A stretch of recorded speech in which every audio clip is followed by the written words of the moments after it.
Ibu-ibu, terima kasih saya ucapkan kepada Ibu Retno dan Ibu Dwi yang telah menjawab pertanyaan tadi tentang bagaimana sikap atau pendapat ibu-ibu ketika anak atau saudara kita mengalami hal-hal yang terjadi yakni kekerasan seksual. Ini saya akan menyimpulkan dari jawaban Ibu Dewi dan Ibu Retno tadi. Ya, ini ibu-ibu bisa melihat ini yang saya bagikan tadi ada 3 kertas, ya, nomor 9, 10 dan 12. Ini sebenarnya Bu ada kayak poster gitu Bu ini. Berhubung kita atau saya ini alatnya terbatas, jadi saya print ini dan bagikan itu ke ibu-ibu. Semoga nanti bisa disimpan dan bisa diterapkan kalau memang ada masalah. Tapi amit-amit lah Bu ya, jangan sampai ada kejadian yang kayak ini. Baik, ini ibu-ibu tanda-tanda terjadi kekerasan seksual. Ya, dilihat dari gerakan-gerakan yang tidak wajar. Bu, diantaranya kedua bahu terangkat sehingga menutup leher dan gerakan refleks seseorang untuk melindungi tubuhnya. Nah, jadi kedua bahu ini, tangan ini Bu menutup seperti pada gambar ya, menutup bagian leher dan juga kepala tertunduk. Kedua tangan dan kedua kaki menyimpul erat. Nah, kaki dan tangan ini seolah-olah menutup Bu, ya. Menutup ibaratnya untuk melindungi bagian tubuh dan juga matanya berkedip-kedip. Seolah-olah ketakutan dia. Dan juga wajahnya pucat dan lain-lain. Nah, ini biasanya takut pada orang-orang asing kalau memang terjadi itu, setelah kejadian Bu ya. Selanjutnya yang kertas yang ke-11 Bu ya. Ini tanda-tanda terjadi kekerasan seksual dilihat dari gejala fisik. Tadi kita dilihat dari gerakan-gerakan yang tidak wajar. Selanjutnya dilihat dari gejala fisik. Nah, ini yang pertama, sakit jika memakai celana dalam, ya, dan mengeluh kesulitan atau kesakitan saat BAB, saat buang air besar atau saat memakai celana dalam dia merasa kesakitan, gitu Bu. Dia teriak pastinya itu. Dan juga selanjutnya cedera pada buah dada, ini mohon maaf ya, buah dada, bokong, perut dan bagian bawah paha sekitar alat kelamin atau dubur. Nah, ini pasti ada cedera Bu di bagian-bagian sensitif, terutama yang perempuan. Ya mohon maaf nih, ini ada bagian-bagian pasti memar atau cedera atau bekas di apa ya istilahnya, di itulah gitu loh. Maksudnya bekas di raba-raba atau apa gitu loh. Pasti ada memar gitu. Ini dari gejala fisik ya. Kemudian memar di bagian tubuh atau gigi, cedera atau tanggal saat pelaku menyergap dan memaksa korban merapat di dinding dan korban melawan ya. Ini ada bagian-bagian tubuh yang bagian-bagian tubuh atau memang ketika disekap atau apa itu pasti ada memar di bagian ini, bagian tubuh atau di gigi ya gitu. Kemudian rasa panas dan nyeri di area genital atau terasa sakit jika disentuh. Nah, ini ada area-area yang sensitif. Ini jika disentuh ya. Kan tadi ada memar dan jika disentuh ini sangat sensitif dan terasa sakit gitu Bu. Kemudian jalan yang tidak wajar, yakni agak mengangkang ya. Jadi jalannya itu tidak wajar, tegap ini Bu. Agak mengangkang ya. Mohon maaf nih Bu.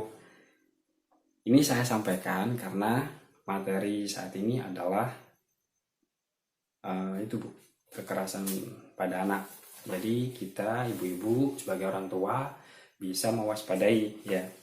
Baik ibu-ibu, selanjutnya ditemukan bekas atau bercak darah atau cairan di celana dalam anak ya.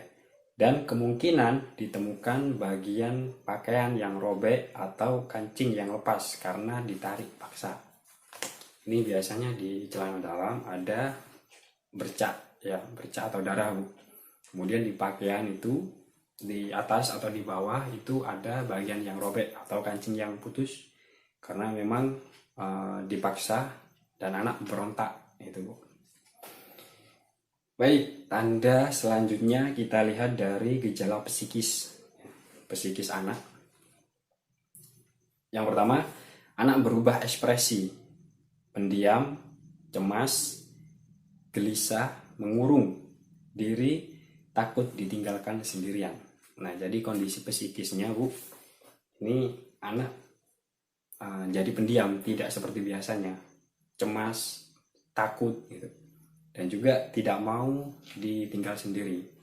Pasti kalau ada di ruangan sendirian itu pasti takut. Makanya kalau memang ada kejadian seperti ini, ibu-ibu sebagai orang tua yang paling dekat dengan anak itu merangkul dia, gitu Bu ya, merangkul si anak biar tidak merasa sendirian. Selanjutnya ibu-ibu menunjukkan keluhan-keluhan fisik yang tidak dapat dijelaskan penyebabnya, seperti pusing, sakit perut, atau masalah makan. Nih, terjadi keluhan-keluhan fisik atau ada yang sakit atau nggak enak makan, itu tidak bisa dijelaskan Bu. Karena mau menjelaskan juga takut ya, harus dengan proses yang pelan-pelan sehingga si anak ini menjadi terbuka nantinya. Yang ketiga Bu ya, sulit tidur dan mimpi buruk diikuti ngigau. Pasti tidur susah, ketika tidur udah enak pasti mimpinya buruk. Ya kebayang-kebayang kejadian-kejadian yang buruk lah Bu ya. Selanjutnya sulit konsentrasi dan sulit belajar sehingga tidak mampu menyelesaikan tugasnya. Nah, ini kalau anak yang sudah terjadi atau sudah mengalami Bu, pasti akan sulit untuk belajar atau berpikir gitu, karena psikisnya sudah terganggu gitu Bu. Yang terakhir, perilaku kemunduran, mengisap ibu jari, kemunduran kemampuan bicara atau ngompol ya. Ini jadi kayak orang psikisnya terganggu Bu. Jadi mengisap ibu jari atau bicaranya itu terbata-bata atau gemeteran karena takut ini Bu. Gitu. Baik, selanjutnya ibu-ibu, ini di lembar berikutnya ya, lembar 12 itu Bu. Nah, ini sebelum kita masuk di lembar ke-12 ini, saya akan tanya dulu pada ibu-ibu tentang apa yang jika tanda-tanda itu, yang tanda-tanda yang tadi kita pelajari mulai dari gejala fisik, gejala psikis, dan gejala apa tadi Bu? Gejala yang tidak wajar. Ini terjadi pada anak kita atau saudara kita. Ya. Apa yang kira-kira ibu lakukan nanti? Tuh. Ayo gantian. Sekarang ini yang saya tunjuk ya. Ini saya tunjuk atau ibu-ibu mau menjawab nih. Yang jika terjadi tanda-tanda tersebut ya, apa yang ibu-ibu lakukan? Tuh. Baik, Ibu Sri ya, silakan Ibu Sri. Apa? Melaporkan ya, oke, melaporkan baik, dan oke, menanyai Bu ya, bertanya kepada si anak. Baik, terima kasih Ibu Sri. Selanjutnya butuh satu lagi nih, siapa? Hah? Ibu Dewi lagi. Oke, gak apa-apa Bu, monggo. Baik, berada di samping anak Bu ya, terus laporkan. Oke, terima kasih Ibu Sri dan Ibu Dewi. Benar apa yang dijawab Ibu Sri dan Ibu Dewi. Salah satunya kita harus berada di sampingnya, kita harus bertanya pelan-pelan, dan selanjutnya untuk melaporkan ke pihak yang berwenang gitu Bu ya. Baik, selanjutnya Bu, ini saya akan merangkum kembali tentang jika terjadi tanda-tanda seperti itu kepada anak atau saudara kita, ibu-ibu bisa melihat ini kertas yang 12 ya, yang saya tadi ya, satu lembar itu. Baik, ini sikap dan perilaku orang tua jika mengalami gejala-gejala kekerasan seksual kepada anak atau saudara ya. Yang pertama, tidak panik dan tidak marah. Nah, jadi ibu-ibu tidak usah panik, tidak usah marah kepada siapapun ya. Karena untuk pertama kali kita harus tenang dulu ya. Nggak ada yang bisa disalahin kalau awal gini Bu. Jadi kita cari dulu apa yang sebenarnya terjadi dan siapa orangnya gitu. Selanjutnya peluk. Nah, ini seperti Bu Dewi tadi ya, berada di sampingnya, peluk anak erat-erat untuk menunjukkan bahwasannya Anda sangat menyayangi mereka. Nah, kita berada di sampingnya, memeluk dia sehingga dia itu tidak merasa kesepian. Dan kita sebagai orang tua itu menunjukkan kasih sayangnya bahwasannya kita ini loh, ini nak, saya sayang kepada kamu gitu. Baik. Selanjutnya ibu-ibu, saya sampaikan bahwa tidak ada satu orang pun yang boleh menyakiti mereka dan apapun yang terjadi akan tetap memberikan perlindungan. Nah, sampaikan pada anak kita, apapun yang terjadi tidak boleh ada yang menyakiti ya. Dan kalaupun itu terjadi, kita sebagai orang tua siap untuk melindungi anak kita, itu Bu ya.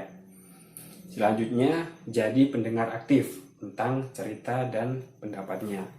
Tadi Bu Sri juga menjawab, mempertanyakan ya. Ini juga bisa ibu-ibu jadi pendengar aktif dan tentang ceritanya dan pendapatnya. Jadi nggak usah bertanya Bu, nggak usah nge-push terus, maksudnya nggak usah terlalu ditekan untuk tanya terus.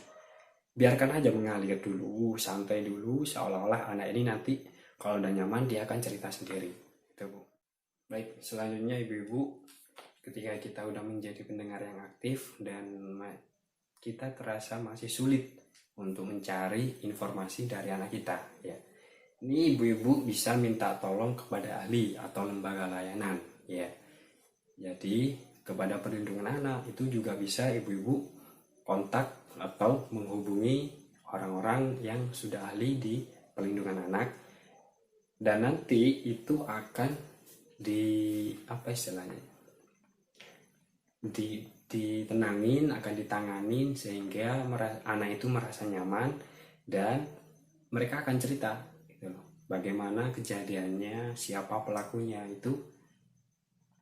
Ini kalau memang kesulitan untuk mencari informasinya Bu ya, minta pertolongan kepada lembaga ahli atau lembaga layanan, yakni perlindungan anak atau yang lainnya gitu.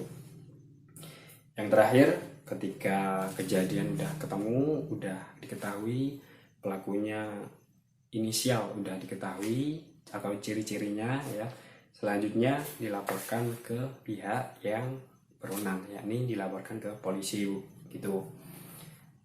Ya sampai pergi paham Bu ya.